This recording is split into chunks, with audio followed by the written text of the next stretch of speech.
কোনো ব্যক্তিকে নিশ্চয়ই দেখেছেন যিনি নিজে কাঠ কাটার এই কাজে নিপুণ এবং অভিজ্ঞ। এবার আপনারা দেখবেন যে তার মনোযোগ সমস্ত কাঠের ওপর থাকে না, তার মনোযোগ থাকে শুধুমাত্র একটা কাঠের ছোট্ট একটি অংশের ওপর, যেখান থেকে তার টুকরো করা হচ্ছে। কিন্তু সেটা উনি কেন করেন? যদি এটা উনি না করেন তাহলে সেই কাঠ সঠিক পদ্ধতি এবং তাড়াতাড়ি কাটা যাবে না। জীবনেও তাই হয়ে থাকে। আপনি হয়তো কোনো লক্ষ্য স্থির করেছেন বা পথ নির্বাচন করেছেন বা কাজ স্থির করেছেন যেটা আপনি করেই ছাড়বেন। তাহলে নিজের সম্পূর্ণ মনোযোগ শুধুমাত্র তার উপর কেন্দ্রীভূত করুন। যদি আপনার মন এদিক ওদিক তাকাতে থাকে, অস্থির হয়ে পড়ে, বিচলিত হয়ে পড়ে, যদি তা হয়ে থাকে তাহলে আপনি অবশ্যই অসফল হবেন। তাই কর্মঠ থাকুন, নিরন্তর কর্ম করতে থাকুন এবং পূর্ণ মনোযোগ দিয়ে নিজের কাজ করুন। নিজের পথে অগ্রসর হন বা নিজের লক্ষ্য প্রাপ্ত করতে চেষ্টা করুন। তারপর দেখুন কি হয়, কিভাবে উচিত পথে এবং তীব্র গতিতে আপনার লক্ষ্য আপনার কাছেই পৌঁছে যায়। আর আপনার এই মন প্রসন্ন হয়ে বলে, রাধা রাধা। মনুষ্য জীবনের সবথেকে বেশি গুরুত্বপূর্ণ বিষয় হল মনের একাগ্রতা।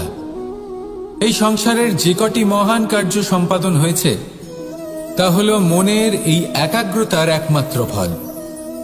আপনি অবশ্যই দেখে থাকবেন অনেক ছোট বড় নদী যা বয়ে চলে তাদের সামনে একটা বাঁধ নির্মাণ করা হয় সেই সব নদীর জল সঞ্চয় করতে। বাঁধ হয়ে গেলে প্রয়োজন মতো বা মনের ইচ্ছে মতো তাকে ব্যবহার করা সম্ভব। এবার এটাই আমাদের মনের সাথেও সম্ভব। আমাদের মনের একাগ্রতা আজকের দিনে দাঁড়িয়ে বিভিন্ন ধরনের বিকার, ক্রীড়া এবং ভোগের মধ্যে ভাগ হয়ে গেছে। একে একত্রিত করতে হবে, একটা বাঁধ নির্মাণ করতে হবে, কর্মের বাঁধ। আপনাকে শুধু এটাই করতে হবে, যেটা উচিত কর্ম সেটাই করুন, যেটা অনুচিত কর্ম সেটা করা থেকে নিজেকে বিরত রাখুন। ব্যাস, এই কাজটাই আপনি করতে থাকুন, করতে থাকুন। মনের মধ্যে একাগ্রতার বাঁধ নির্মাণ করুন।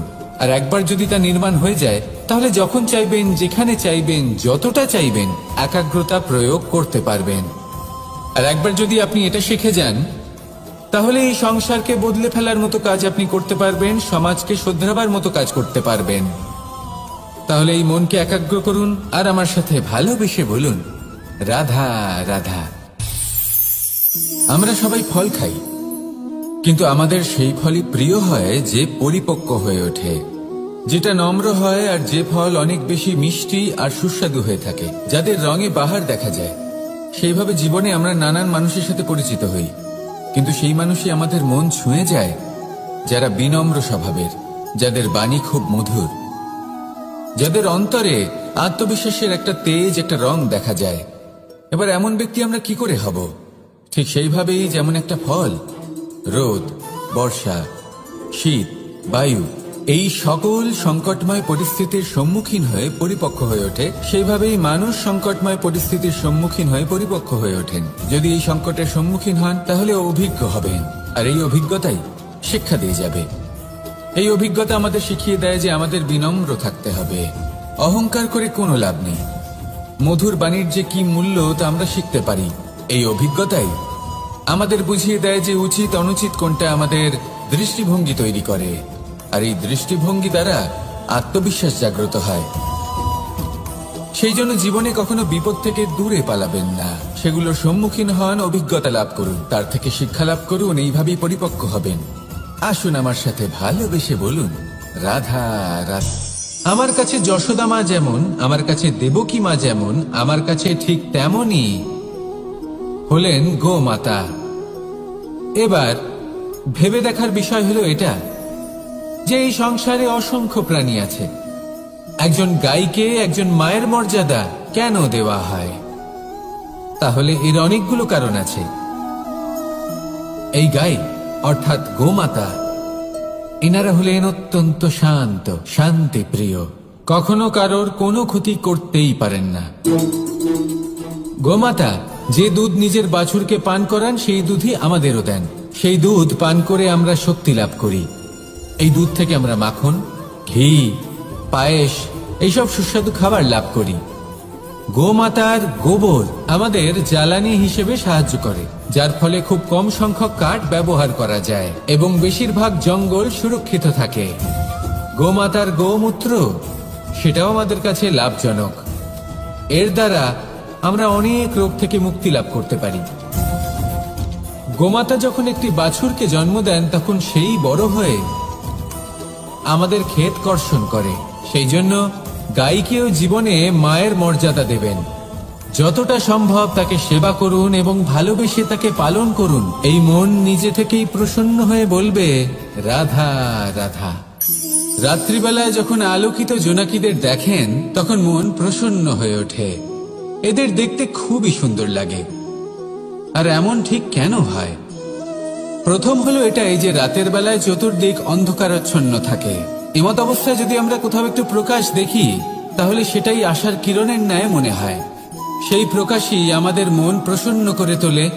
আর সেই জন্য যে সকল মানুষ রাতের বেলায় কোনো জোনাকি দেখতে পান তারা প্রসন্ন হয়ে যান।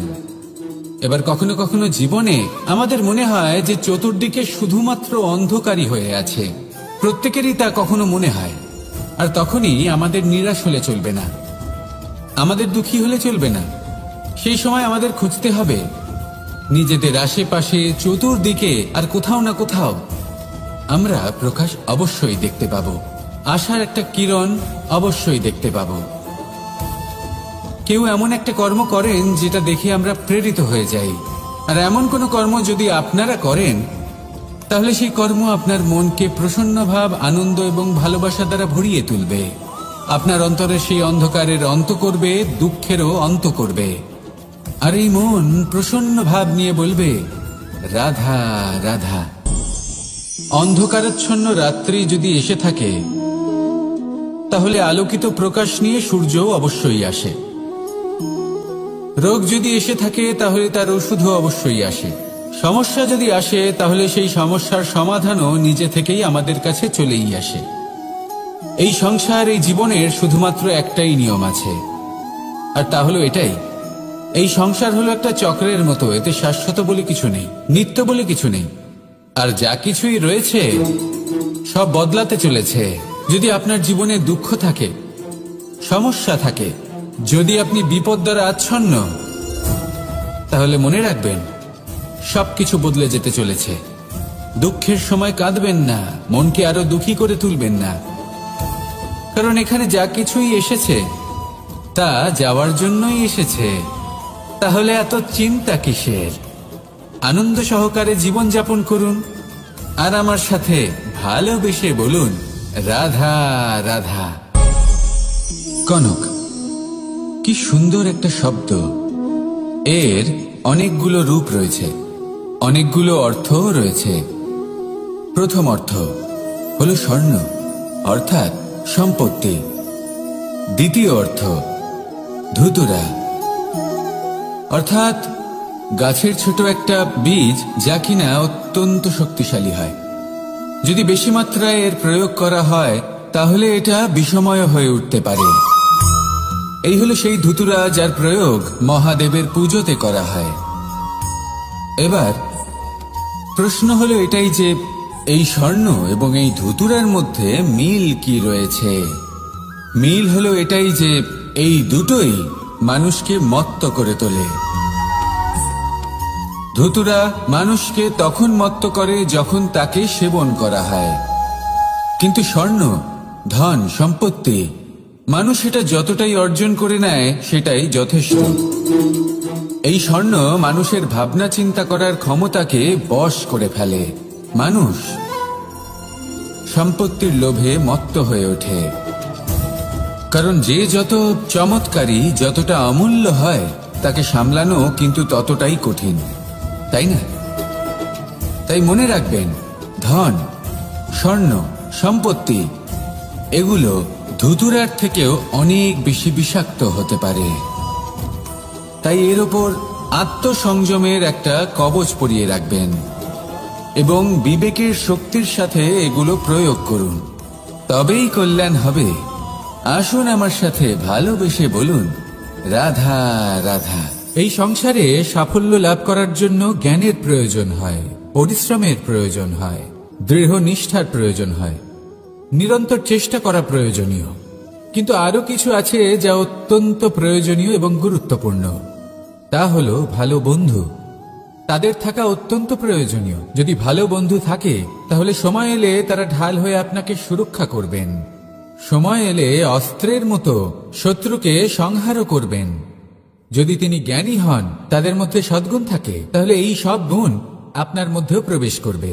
তাহলে সাফল্যের জন্য ভালো বন্ধু পাওয়া অত্যন্ত প্রয়োজনীয়। কিন্তু শুধু বন্ধু কেন, ভালো শত্রুও থাকা প্রয়োজনীয়। এবার আপনি ভাববেন, আমি কি বললাম? যদি আপনার জীবনেও ভালো অর্থাৎ শক্তিশালী শত্রু থাকে, তাহলে আপনিও শক্তিশালী হতে থাকবেন। এই শত্রু আপনাকে প্রেরিত করবে আরো বেশি শক্তিশালী হয়ে ওঠার। কখনো কোনো হরিণকে দেখুন, তীব্র গতিতে দৌড়তে থাকে। কেন তীব্র গতিতে দৌড়য়? এই কারণে নয় যে কোথাও তার জন্য মধুর ঘাস অপেক্ষা করে রয়েছে, না। সে এই কারণে তীব্র গতিতে দৌড়য় কারণ সেটা না করলে তার পেছনে একটি সিংহ আছে যে ওকে নিজের ভোজন করে ফেলবে। তাই জীবনে বিপদ, সংকট, এই সবকিছুও হলো অত্যন্ত গুরুত্বপূর্ণ। তার সম্মুখীন হতে শিখুন আর আমার সাথে ভালোবেসে বলুন, রাধা রাধা। দিশা আমাদের পথ প্রদর্শন করে, আর আমরা এই দিশার মধ্যেও পবিত্র অপবিত্র, শুভ অশুভ জিনিস খুঁজে পাই। কিন্তু প্রশ্ন হলো এটাই যে সত্যি কি এই দিশা পবিত্র বা অপবিত্র হয়, শুভ বা অশুভ হয়? সত্যি কথা বলতে দিশা শুধুই একটা দিক মাত্র, কিন্তু সেই দিকে যে ব্যক্তি থাকেন তার কর্ম হয় শুভ হয়, নয় অশুভ হয়। যেমন ধরুন সূর্য, যাকে ছাড়া আমাদের জীবন চলতে পারে না, উনি উদিত হন পূর্ব দিক থেকে। এবং এই কারণে সূর্য মহান নন বা পবিত্র নন যে উনি পূর্ব দিক থেকে উদিত হন। উনি এই কারণে মহান কারণ উনি আমাদের সকলকে প্রকাশ প্রদান করেন। এবং পূর্ব দিক এই কারণে মহান কারণ সেদিক থেকে সূর্যোদয় হয়। এবার সূর্যাস্ত হয়ে থাকে পশ্চিম দিক থেকে, আর তাই বেশিরভাগ মানুষ পশ্চিমকে অশুভ মনে করেন, অপবিত্র মনে করেন। সেখানেই যদি আমি উত্তর এবং দক্ষিণের কথা বলি তাহলেও সেই একই ব্যাপার। উত্তর দিকে যদি আমরা কখনো যাত্রা করতে চাই তাহলে আমরা নিঃসংকোচে কোনো ভাবনা চিন্তা ছাড়াই যাত্রা করতে পারি। সেখানেই দক্ষিণ দিকে যদি আমরা যাত্রা করতে চাই তাহলে আমরা শুভ মুহূর্ত খুঁজি। কারণটা কি? কারণ উত্তর দিকে হিমালয় পর্বত আছে যেখানে আমরা জড়িবুটি খুঁজে পাই, যেখান থেকে পবিত্র নদী প্রবাহিত হয়। সেখানেই দক্ষিণ দিকে আছে বিশাল নোনা জলের সাগর। এমন একটা স্থানও আছে যেখানে লঙ্কাপতি রাবণ থাকতেন। আর হয়তো এই সকল কর্মের কারণেই আমাদের দৃষ্টিভঙ্গি এমন হয়ে গেছে। তাই আপনার কর্ম সবসময় যথাসম্ভব শ্রেষ্ঠ রাখুন, কারণ আপনার কর্ম শুধু আপনার জন্যই নয়। আপনি যেখানে আছেন, আপনার কুল, আপনার স্থান, আপনার দিশা, এই সবকিছুর ওপর তার প্রভাব পড়বে। তাই সবসময় শুভ কর্ম করুন এবং আমার সাথে ভালোবেসে বলুন, রাধা রাধা। আমরা যখনই কোনো যাত্রায় যাব বলে মনে করি তখনই আমরা প্রস্তুত থাকি আসন্ন বিপদের জন্য বা সংকটের জন্য। যেমন যদি আমাদের মনে হয় যে আজকের পরিবেশ খুব ঠান্ডা হবে, তাহলে আমরা গরম বস্ত্র ধারণ করি বা সেটাকে সাথে নিয়ে যাই। যদি মনে হয় যে বৃষ্টি হতে পারে বা বৃষ্টি হয়ে চলেছে, আমরা দেখছি, তাহলে আমরা একটা ছাতা সাথে নিয়ে নিই। আমরা প্রস্তুত থাকতে চাই এবং এটাই উচিত, এবং সেই কারণেই আমরা যাত্রায় সাফল্য লাভ করি। কিন্তু যদি আমরা কথা বলি জীবনযাত্রা নিয়ে, যা কিনা সব থেকে বেশি গুরুত্বপূর্ণ, তাহলে তার জন্য আমরা পূর্ণরূপে প্রস্তুত থাকি না। আশেপাশের মানুষ, এই সমাজ, আমাদের সাথী, আমাদের মিত্ররা যে কোনো মুহূর্তে বদলে যেতে পারেন। সেই জন্য আমরা নিজেদেরকে কখনো সাবধান করি না, কখনোই নিজেদের প্রস্তুত করি না। আমাদের এটা কখনোই মনে হয় না যে এরকম হতে পারে, আর সেই কারণেই শেষে গিয়ে আমরা অত্যন্ত দুঃখ পাই। একটা অমূল্য শিক্ষা আছে যেটা আমাদের লাভ করা উচিত, সতর্ক থাকা উচিত। এই জীবনযাত্রার জন্য শুধুমাত্র এই পরিবেশের বিষয়ে তথ্য সংগ্রহ করা বা তাকে অনুমান করা, এটুকু হলেই চলবে না। আমাদের আশেপাশের মানুষজনকে দেখতে হবে, তাদের স্বভাব পরিস্থিতির ওপর নজর রাখতে হবে। যখন তারা রং পাল্টাচ্ছেন নজর রাখতে হবে, তা অত্যন্ত আবশ্যক। পরিবর্তন আপনার জীবনে অবশ্যম্ভাবী। সঠিকভাবে তার সম্মুখীন হন। আসুন আমার সাথে ভালোবেসে বলুন, রাধা রাধা।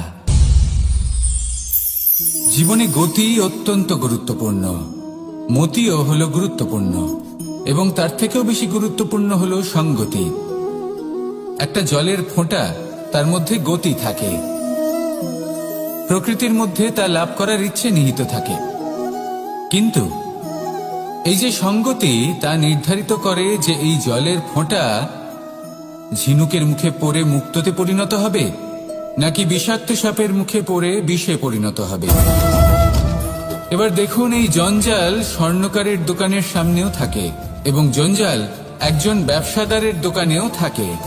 কিন্তু জঞ্জাল যা স্বর্ণকারের দোকানে থাকে, তা ব্যবসাদারের দোকানের জঞ্জালের থেকে অনেক বেশি মূল্যবান, কারণ তার মধ্যে সোনার কণার সঙ্গতি থাকে। সেই জন্য জীবনে সঙ্গতির উপর বিশেষ গুরুত্ব দেবেন। যেমন সঙ্গতি, তেমনই আপনি হবেন। আসুন আমার সাথে ভালোবেসে বলুন, রাধা রাধা। মানুষের জীবনে 3টি গুণ অত্যন্ত প্রয়োজনীয়: শ্রদ্ধা, বিনম্রতা, যোগ্যতা। যদি জ্ঞান লাভ করতে চান তাহলে শ্রদ্ধার প্রয়োজন, যদি মান লাভ করতে চান তাহলে স্বভাবে বিনম্র হওয়া প্রয়োজন, আর যদি মনোবাঞ্ছিত স্থান লাভ করতে চান তাহলে যোগ্যতার প্রয়োজন। বিষয়টা সহজ। শ্রদ্ধা আপনাকে জ্ঞান দেবে, নম্রতা আপনাকে মান, আর যোগ্যতা উচিত স্থান দেবে। কিন্তু যদি আপনি এই 3টি গুণ সম্মিলিত করেন, তাহলে এমন কিছু লাভ করবেন যা এই সব কিছুর থেকে অনেক ঊর্ধ্বে। সম্মান। আর এ হলো সেই সম্মান যা প্রত্যেক মানুষের নিজের জীবনে লাভ করতে চেষ্টা করা উচিত, কারণ এই হলো সেই সম্মান যার কারণে আপনি চলে যাওয়ার পরেও এই সংসার আপনাকে ভালোবাসবে আর মনে রাখবে। আসুন আমার সাথে ভালোবেসে বলুন, রাধা রাধা। ধন সঞ্চয় করা সম্ভব, আর সেই জন্য ধন সবথেকে বেশি মূল্যবান সম্পত্তি নয়। এবার আপনি বলবেন, এ আমি কি বলছি? এই ধন খুব মূল্যবান, আমরা সকলে অর্জন করতে ব্যস্ত। সেটা এই কারণে, কারণ আপনারা জানেন না এই সংসারের সবথেকে বেশি মূল্যবান সম্পত্তি কি। এ হলো সেই সম্পত্তি যা কখনো সঞ্চয় করা সম্ভব নয়। আপনার কাছে যতই ধন থাকুক, তা দিয়ে আপনি স্বাস্থ্য লাভ করতে পারেন, বাড়ি কিনতে পারেন, আদি ইত্যাদি, কিন্তু আপনি যতই ধনী হন না কেন, ফেলে আসা দিনের একটা মুহূর্ত আপনি লাভ করতে পারবেন না। এই একটা মুহূর্ত, এই সময়, এটাই হলো সংসারের সবথেকে মূল্যবান সম্পত্তি। একবার চলে গেলে তা কখনোই ফিরে আসে না। আর এই মুহূর্ত যতই চলে যাক না কেন, আমরা স্মৃতির মাধ্যমে সেগুলি যাপন করতে পারি, তার আনন্দ উপভোগ করতে পারি, আর যার সাথে আমরা সময় অতিবাহিত করেছি তার স্মৃতিতে আমরা চিরকাল জীবিত থাকতে পারি। সেই জন্য সময় সবথেকে মূল্যবান সম্পত্তি, তাকে এইভাবে নষ্ট করবেন না। প্রত্যেকটা মুহূর্ত উপভোগ করুন, আনন্দ করুন, আর ভালোবেসে বলুন, রাধা রাধা। কখনো কোনো নদীকে দেখেছেন? একই আকার, একই স্থান, শুধু প্রবাহিত হতে থাকে। এর মধ্যে কখনো কোনো অপদ্রব্য ফেলে দেখুন, দেখবেন সেটা বেশিক্ষণ সেখানে থাকে না। সেটা নদীর সাথে বইতে থাকে, আর বয়ে যেতে যেতে সাগরে সমাহিত হয়ে যায়, আর শেষ পর্যন্ত সাগর সেটাকে তটে ফেলে দেয়। কিছুটা এমন হওয়া উচিত আমাদের বিচারধারাও। এক স্থানে তা স্থগিত হওয়া উচিত নয়, এটা সবসময় প্রবাহমান হওয়া উচিত। তবেই আমাদের চেতনা, আমাদের মূল্যবোধ এবং আমাদের স্মৃতি, এই 3টি শ্রেষ্ঠ থাকবে। আর এটাই হলো পুকুর এবং নদীর মধ্যে পার্থক্য। নদীতে জল সবসময় বয়ে চলে, সেই জন্য পবিত্র থাকে, শুদ্ধ থাকে এবং পরিষ্কার থাকে।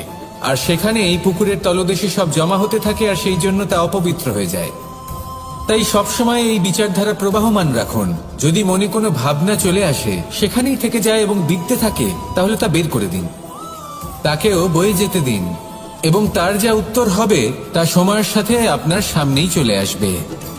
শুধুই নদীর মতো প্রবাহমান হন, আর আমার সাথে ভালোবেসে বলুন, রাধা রাধা। যতক্ষণ আমরা এই সংসারে জীবিত, ততক্ষণ আমাদের সাথে সবকিছু থাকে। আমাদের ধন, সুখ স্বাচ্ছন্দ্য, আমাদের মিত্রগণ, আমাদের পরিবার, এই সমাজ, এই সবকিছু আমাদের সাথে থাকে। যেদিন আমরা এই সংসারকে ত্যাগ করব, এদের মধ্যে কেউ আমাদের সাথে যাবে না। না ধন, না স্বাচ্ছন্দ্য, না সম্পত্তি। এই সকল মানুষ, এই সমাজ, এরা শুধুমাত্রই শ্মশান পর্যন্ত আমাদের সাথে থাকতে পারবেন। তারপরে যদি আমাদের সাথে কিছু যেতে পারে, তাহলে তা শুধুই আমাদের ধর্ম। আর এই সংসারে আমরা নিজেদের যে সুনাম রেখে যাই, সেটা সম্ভব শুধুমাত্র কর্মের দ্বারা। সেই জন্য সংসারে যতদিন পর্যন্ত জীবিত আছেন, যদি কিছু অর্জন করতে চান, তাহলে ধর্ম অর্জন করুন, ধর্মের বিষয়ে স্পষ্টতা অর্জন করুন এবং কর্ম অর্জন করুন। এটাই হবে আপনার অতীত এবং এটাই হবে আপনার ভবিষ্যৎ, এবং এটাই সকলকে প্রেরণা প্রদান করবে। আসুন আমার সাথে ভালোবেসে বলুন, রাধা রাধা। মাঝে মাঝে কিছু মুহূর্তের জন্য চোখ বন্ধ করে ধ্যানের বেদিতে বসে ধ্যান করতে চেষ্টা করুন, আর বোঝার চেষ্টা করুন যে আমরা সর্বপ্রথম কি দেখতে পাচ্ছি, কি অনুভব করছি। আপনি দেখতে পাবেন সবার আগে আপনার চোখের সামনে আপনার দুষ্কর্মগুলিকে, আপনার লুকিয়ে থাকা ক্রোধ, অন্তরের যন্ত্রণা, ভয়, নিরাশা, এই সবকিছুই সবার আগে দেখতে পাবেন আপনি। আর এই সবকিছুই আমাদের দুঃখের কারণ হয়ে ওঠে। এই সবকিছুর সারমর্ম কি? সারমর্ম শুধু একটাই, সেটা হলো এই যে আমাদের এই মন তা কিন্তু দুষ্কর্ম পছন্দই করে না। আমাদের এই মন একটা সুখময় জীবন যাপন করতে চায়, সৎকর্ম করতে চায়। তাই এটাই করুন, শুভ চিন্তা করুন, শুভ কর্ম করুন, ইতিবাচক মনোভাব নিয়ে জীবনে অগ্রসর হন। তারপর চোখ বন্ধ করে অন্তরে দেখতে থাকুন। দুঃখের আভাসই পাবেন না। এই মন প্রসন্নতা এবং প্রেমের দ্বারা পূর্ণ হবে এবং বারবার বলে উঠবে, রাধা রাধা।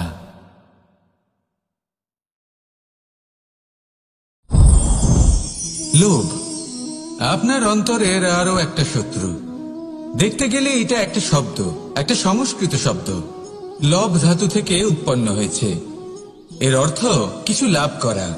কিছু লাভ করা অনুচিত নয়, আরো কিছু লাভ করাও অনুচিত নয়, কিন্তু সব থেকে বেশি আমি লাভ করব, আমি আরো চাই, আরো বেশি চাই, আরো বেশি পেতে চাই, এটাই হলো লোভ।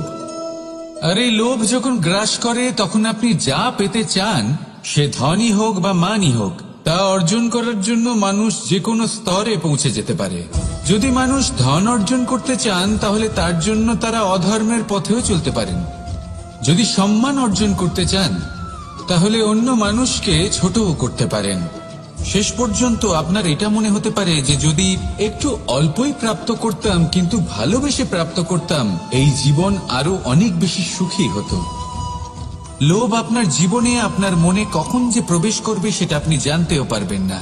তাই এটা চিনতে শিখুন, আর তৎক্ষণাৎ জীবন থেকে বাইরে ফেলে দিন। যা কিছু লাভ করতে চান তা ভালোবেসে লাভ করুন, আর সেই ভালোবাসার সাথেই বলুন, রাধা রাধা। যোগাসন। যোগাসনে আসন অত্যন্ত গুরুত্বপূর্ণ। এবার আমি বলবো সবথেকে শ্রেষ্ঠ আসন কোনটি।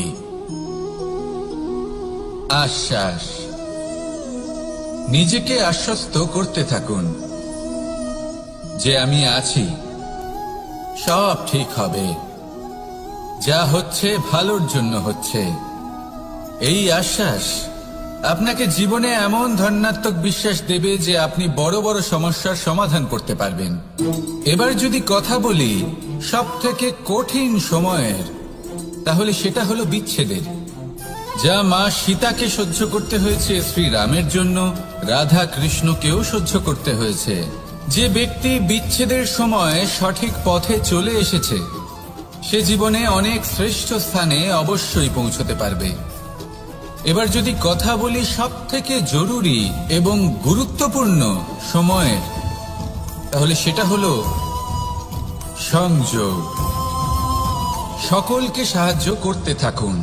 আপনি অন্যদের সাহায্য করে তাদের যত আনন্দ দিতে পারবেন, ততটাই আনন্দ আপনারও জীবনে অবশ্যই আসবে। আসুন আর আমার সাথে ভালোবেসে বলুন, রাধা রাধা।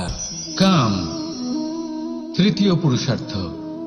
এবার অধিকাংশ মানুষই কাম বলতে বিলাসিতা, বাসনা, লালসা মনে করে ফেলে। আসলে এমন কিছুই নয়। কামের বাস্তবিক অর্থ কি? কামের বাস্তবিক অর্থ হল কামনা। প্রতিটা ব্যক্তি, প্রতিটা মানুষ, প্রতিটা জীব এই সংসারে কোনো না কোনো বিশেষ কারণে আসে। সেই কারণকে পূর্ণ করার জন্য কর্ম করাকে কাম বলে। এখন সেটা সবার জন্য ভিন্ন হতে পারে। কারোর কাছে সেটা জ্ঞান অর্জন করা হতে পারে, আবার কারোর কাছে নির্মাণ করা হতে পারে। কারোর জন্য পরিবারকে সঞ্চালন করা হতে পারে, আবার কারোর জন্য এই সংসার থেকে পাপ দূর করা হতে পারে। কিন্তু সবথেকে গুরুত্বপূর্ণ হলো যে মানুষ যেন নিজের কর্ম ঠিক করে করে, সম্পূর্ণ যত্ন নিয়ে করে। তৃতীয় পুরুষার্থ মানে এই কাম। এটার অনুচিত অর্থ নিজেকে বোঝানো মানেই সমগ্র জীবনকে অর্থহীন করে দেওয়া। তাই প্রেম দ্বারা আপনার এই সংসারে আসার কারণটাকে অনুসন্ধান করুন, আর এই প্রেমের সাথেই বলুন রাধা রাধা। ক্রোধ আপনার অন্তরের আরো একটা শত্রু। এই ক্রোধ আসলে কি? আপনার মনের এক ভাবনা, যা আপনার মনেই উৎপন্ন হয়। এই মন আত্মার সাথে যুক্ত থাকে। এখন একটা ভাবনা যা আত্মার সাথে যুক্ত থাকে, তাকে অনুচিত কেন বলা হয় সেটা বোঝার চেষ্টা করুন। ক্রোধ কখনো কখনো জরুরি হয়, বিশেষ রূপে তখন যখন আপনি সঠিক পক্ষে দাঁড়িয়ে রয়েছেন এবং সামনের ব্যক্তি অধর্মের পক্ষে রয়েছেন আর বিনম্রভাবে মানছেন না। যেমন শ্রীরাম ক্রুদ্ধ হয়েছিলেন সাগরের ওপর। ওটা উচিত ছিল, আর তা ততক্ষণই উচিত যতক্ষণ আপনি ক্রোধকে নিয়ন্ত্রণ করছেন। যদি ক্রোধ আপনাকে নিয়ন্ত্রণ করতে শুরু করে, তাহলে পরিস্থিতি এমনও হতে পারে, ধরুন একজন ব্যক্তির প্রতি ক্রোধের কারণে আপনি তার ক্ষতি করতে চান। আপনি একটা কয়লা হাতে নিলেন, আর সেই কয়লা সামনের ব্যক্তির ক্ষতি করার পূর্বে আপনার হাত জ্বালিয়ে দেবে। ব্যাস, ক্রোধ এটাই করে।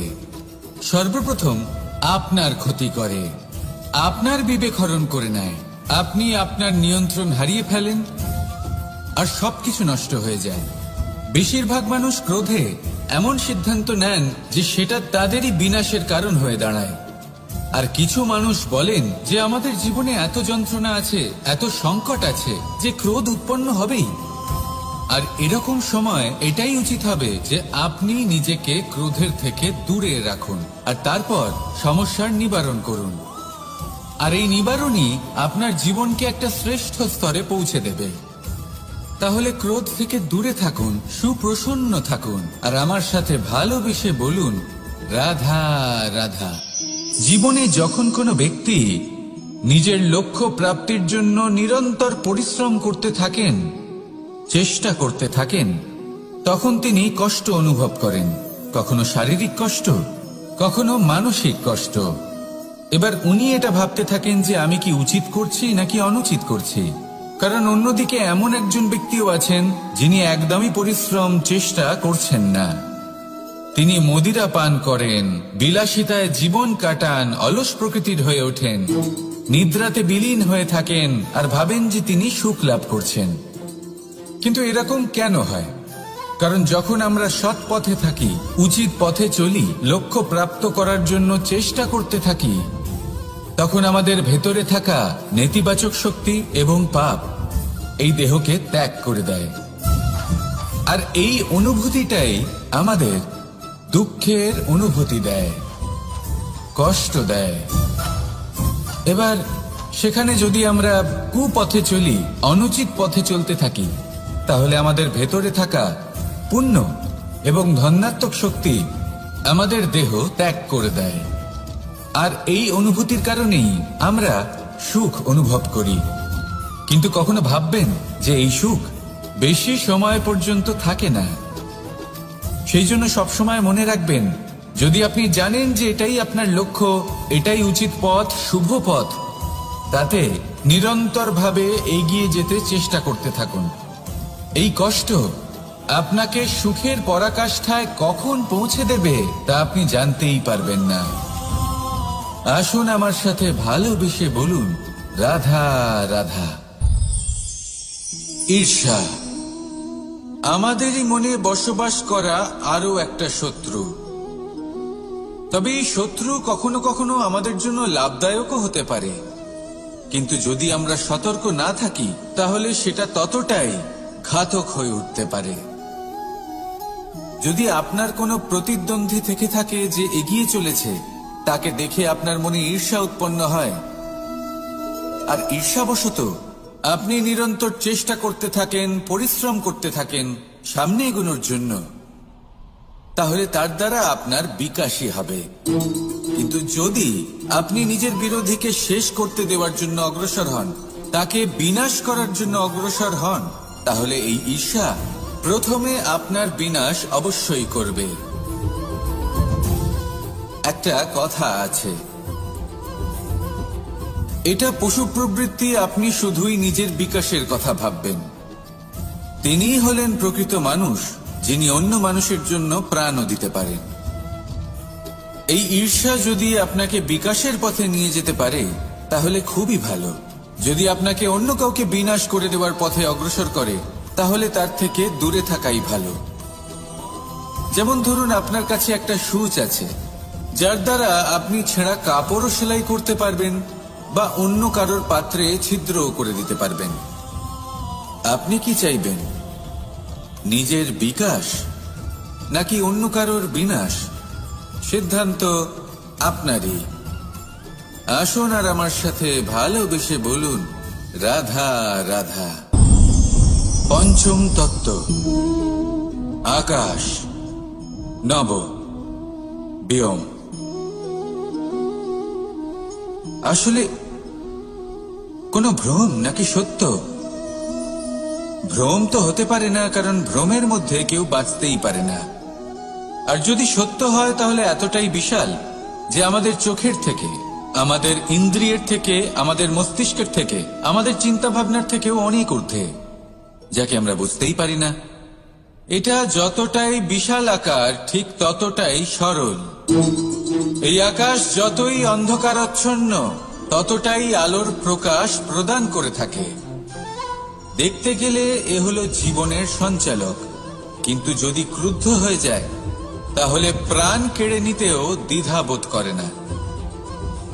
এই আকাশ শুধুমাত্র পৃথিবী লোক নয়, বরং এই সমগ্র ব্রহ্মাণ্ডকে, এই সমগ্র সৃষ্টিকে, এর প্রত্যেকটা তারাকে, প্রত্যেকটা গ্রহকে একটা বিশেষ স্থান প্রদান করে। এর নিজের কোনোই অস্তিত্ব নেই, কিন্তু সকলকে অস্তিত্ব প্রদান করে। এটাই হলো এই আকাশের মাহাত্ম্য। এই আকাশে হলো মাহাত্ম্যের প্রতিরূপ, যা আমাদের ভাবনা দ্বারা উৎপন্ন হয়। আপনিও আকাশের মতো এই বোধকে আপন করে নিন। আপনার জীবনও আকাশের মতন মহান এবং বিশাল হয়ে উঠবে। আর তখনই মন সুপ্রসন্ন হয়ে বলবে, রাধা রাধা। কামবোধ, এটাই আপনার অন্তরের প্রথম শত্রু। বেশিরভাগ মানুষই কামবোধ বলতে লালসা বোঝেন, কিন্তু এটা সম্পূর্ণ সত্য নয়। কামের আসল অর্থ হল কামনা। এটা খুবই সহজ ব্যাপার। মনুষ্য শরীর থাকলে, মানুষের মন থাকলে এই কামনা অবশ্যই থাকবে।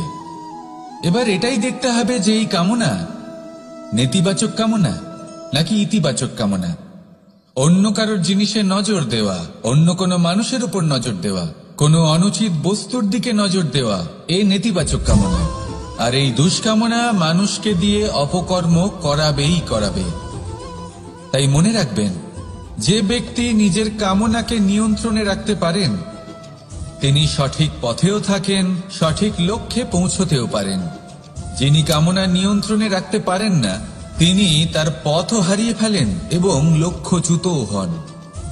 তাই মনে রাখবেন, নিজের কামনাগুলিকে নিয়ন্ত্রণে রাখুন। কাম নামক এই শত্রুর ওপর বিজয় লাভ করুন। আর আমার সাথে ভালোবেসে বলুন, রাধা রাধা। বায়ু, পঞ্চতত্ত্বের মধ্যে তৃতীয় তত্ত্ব। কেউ একে সমীর বলে, আবার কেউ একে পবন বলে। প্রথম কথা হলো এটাই যে এই বায়ু আমাদের জীবন দান করে প্রতিদিন, প্রত্যেক মুহূর্তে। এই বায়ুর কারণেই আমরা নিঃশ্বাস নিতে পারি, জীবিত থাকতে পারি। এই বায়ুই হলো সেই যা সকল মেঘেদের একত্রিত করে একটি স্থানে আর বর্ষা ঘটায়। আর এই বর্ষার কারণেই এই ধরিত্রীতে অন্ন উৎপন্ন হয়। এই বায়ুকে দেখুন, কখনো এতটা সৌম্য যে আপনার কোনোই তফাৎ বোধ হয় না, আর কখনো কখনো এমন রূপ ধারণ করে ফেলে যে অনেক বড় বড় পর্বতের আকার পর্যন্ত বদলে ফেলে। এটাই হলো বায়ুর বিশেষত্ব। বায়ু শেখায় যে সময়ের সাথে সাথে বইতে থাকো, সকলকে জীবন দান করো, সকলকে সাহায্য করো, কিন্তু যখন বিপদ সামনে আসবে তখন দৃঢ় হয়ে সম্মুখীন হও। বাধা অনুযায়ী নিজেকে গড়ে নিতে হবে, আর কখন কতটা কঠোর হতে হবে আর কখন কতটা সৌম্য হতে হবে এটা বায়ুকে দেখে শিখুন, আর আমার সাথে ভালোবেসে বলুন রাধা রাধা। অগ্নি চতুর্থ তত্ত্ব, সব থেকে বেশি গুরুত্বপূর্ণ কিন্তু তার থেকেও বেশি ভয়াবহ। কখনো অগ্নিকে নিয়ন্ত্রিত রূপে উনুনে জ্বলতে দেখেছেন? এই অগ্নি আমাদের খাবার বানাতে সাহায্য করে, যা আমাদের শক্তি প্রদান করে। কিন্তু এই অগ্নি যখন বিচলিত হয়ে, অনিয়ন্ত্রিত হয়ে কোন বনের আগুন হয়ে ওঠে, তখন মহা বিনাশ ঘটে যায়।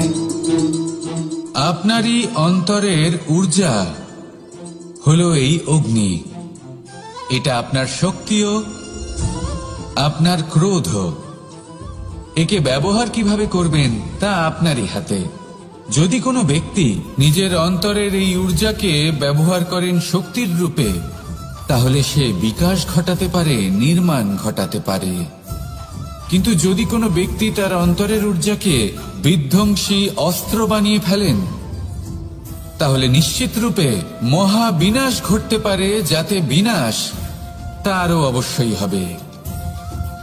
অনেক বছর পূর্বে এমনই এক আগুনের দ্বারা এই সুন্দর পৃথিবীর নির্মাণ হয়েছিল, আর অনেক বছর পূর্বে এমন এক আগুনেই সমস্ত জীব এবং সংসার বিলুপ্ত হয়ে গেছিল।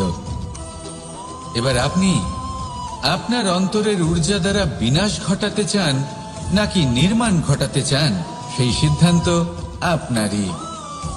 আসুন আমার সাথে ভালোবেসে বলুন রাধা রাধা। জীবনে যদি আপনি বন্ধু লাভ করতে চান, তাহলে আপনাকে অনেকগুলো কাজ করতে হবে। প্রথমে একজন যোগ্য পাত্র সন্ধান করতে হবে, তারপর তার সাথে সময় কাটাতে হবে, সুখ দুঃখে তার সাথে থাকতে হবে, তবে গিয়ে সে বন্ধু হবে। কিন্তু যদি আপনি শত্রু খুঁজতে চান, তাহলে কোথাও যাওয়ার দরকার নেই, কারণ আপনার সব থেকে বড় শত্রু আর কোথাও নেই, আপনারই মনের মধ্যে, আপনার চেতনায় রয়েছে। ক্রোধ, মোহ, লোভ, কাম, মদ, মাৎসর্য, এ এমন 6 সব থেকে বড় শত্রু যা আপনার আগামী 7 জন্ম নষ্ট করে দিতে পারে, যদি আপনি এদের না সামলাতে পারেন। এবার এদের সাথে যদি যুদ্ধ করতে হয়, তাহলে একটা মহাভারতের মতো দেখুন, যেখানে অর্জুনও আপনি আর কৃষ্ণ সেই আপনি। কারণ এই যুদ্ধ আর অন্য কারোর সাথে নয়, বরং নিজের সাথে। এগুলো অন্তর মনের যুদ্ধ, আর এটা জয় করা যেতে পারে নিয়ন্ত্রণ এবং অনবরত চেষ্টার দ্বারা। তাই এটাই করুন, এই 6 শত্রুকে পরাজিত করুন এবং আমার সাথে ভালোবেসে বলুন রাধা রাধা।